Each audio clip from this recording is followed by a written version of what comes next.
श्रीराम समर्थ।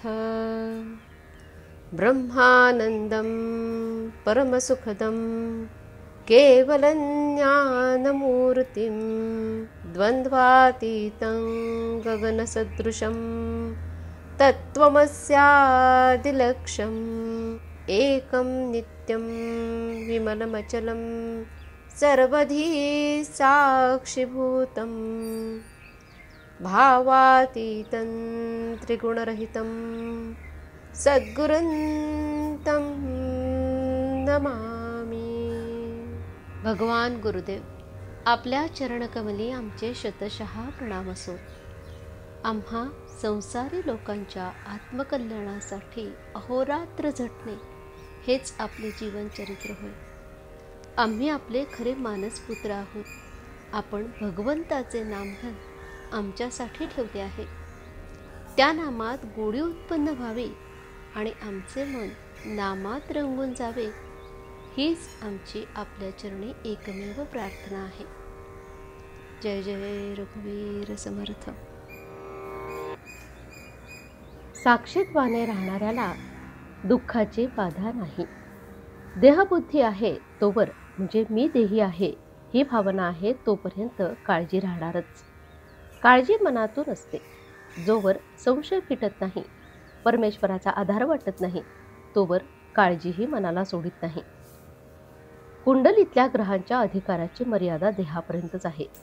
पैसा किती मिळेल हे त्यावरून सांगता येईल, भगवंताकडे किती कल आहे हे सांगता येईल, पण भगवंताची प्राप्ती होईल की नाही हे सांगता येणार नाही। मनुष्यजन्म येऊनही भगवंताची प्राप्ती झाली नाही तर जीवाचे फार नुकसान आहे। भगवंताच्या प्राप्तीची मनापासून तळमळ लागायला पाहिजे। एकदा का अशी तळमळ लागली की मनुष्य वेडा बनतो आणि कोणी संत भेटला की तो निवांत होतो। संत आपल्यावर येणारी संकटे नाहीशी करीत नाहीत, तर त्या संकटांची भीती नाहीशी करतात। संकटांपेक्षा संकटाची भीती आपल्याला फार घाबरवून सोडते। आपल्याला जे कळले ते लोकांना कळून लोक सुखी होऊ द्या, हा संतांचा एकच हेतू असतो।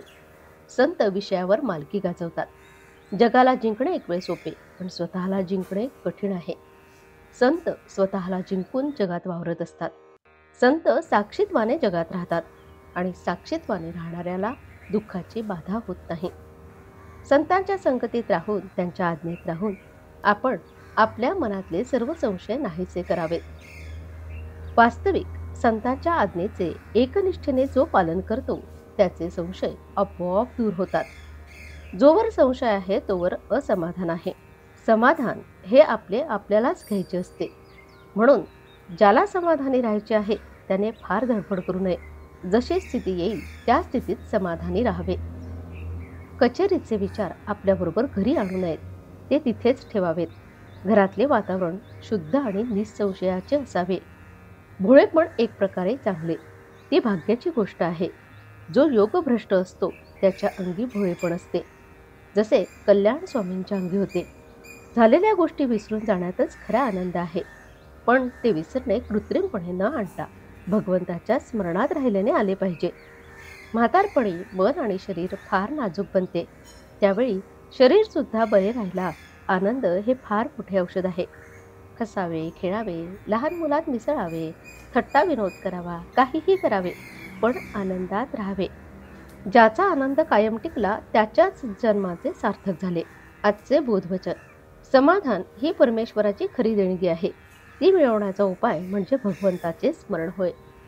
जानकी जीवन स्मरण। जय जय राम। श्रीराम समर्थ।